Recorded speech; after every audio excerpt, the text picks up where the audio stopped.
解放军环台岛演习，三板斧对解放台湾进行了实战预演。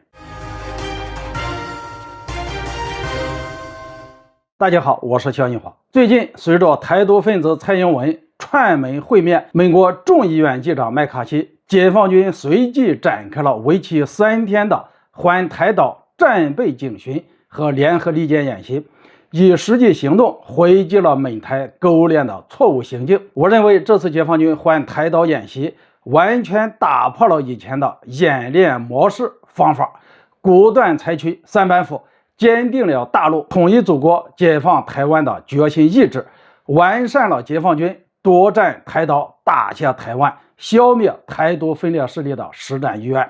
演练了未来对台作战的方法手段、程序内容，说白了就是未来解放台湾的一次战前训练，从而敲定了一些夺岛的基本行动与战法。因此，这次军演的三板斧具有重大的现实意义。第一板斧，环台岛全向封锁，不留任何死角，让台独分子插翅难飞。这次演习从4月8号拉开序幕，就具有强大的震慑力和威慑效应。东部战区几乎全程对外动态发布演习现场的视频和画面，告诉岛内台独分子，现在你们已经成为笼中困兽，解放军想怎么敲打就怎么敲打。解放军东部战区已经从天地空海立体罩住整个台岛，并且从台湾海峡和台岛的北部、南部、台岛以东海空域组成了不留死角的全向封闭环台岛战备警巡和联合利剑演习，明确告诉所有的台商、外商、各国往来航班、通行船只，这里是中国的地盘。解放军从4月8号到10号3天，在自己的国土上进行实弹实装军事训练，必须停止一切海空活动，封锁控制整个台岛，岛上所有的人员禁止一切进出。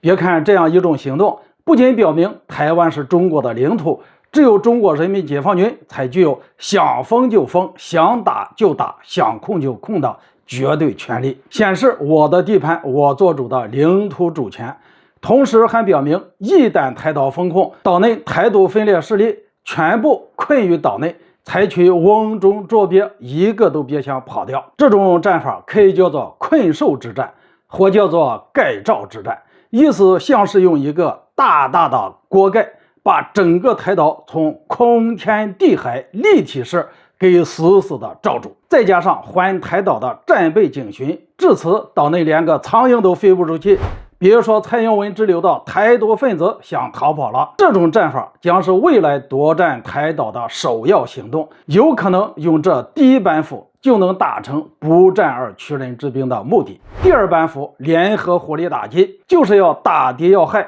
摊敌体系，断敌网络，毁敌后路，把台军直接打趴在地上，动弹不得。这一阶段，东部战区所属陆海空火和战治部队对台岛及周边海域关键目标实施模拟联合精确打击。哪些是关键目标呢？美国乔治梅森大学披露，中国大陆已经分析了大约29万个台湾岛内关键目标，并锁定了大约3500个潜在的攻击目标，包括高价值的政治类目标，比如台湾县政府的办公大楼、会议厅、蔡英文及其台独分裂分子的办公地点以及住处；高价值的军事类目标，比如台军的指挥中心、指挥所、通信枢纽、网络中心、雷达站、军用机场、导弹阵地，还包括它的动库、弹药库等等等等。还有高价值的经济目标，比如说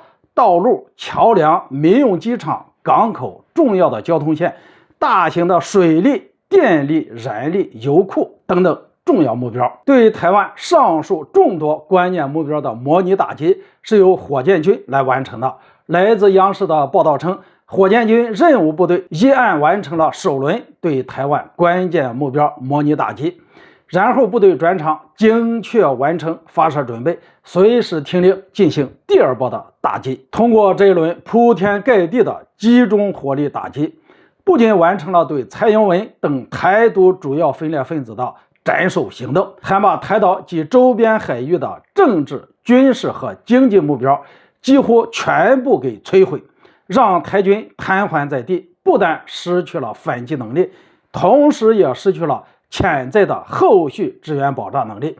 整个台岛将处于断水、断电、断油、断气、断路、断网、断联的状态。如果第一板斧是关门的话，那么第二板斧就是打狗，痛打落水狗，痛打台独势力聚通分子。这一阶段的战法也可以叫做滩敌之战、斩首之战。第三板斧守住咽喉要道，把敌拒之于外，切断外敌介入所有航道路线，让敌外援干着急没有办法。这次环台军演首次派出了山东舰航母编队前往台湾东南外海约200海里处进行演习，目的是夺取台岛东部海域的制海权，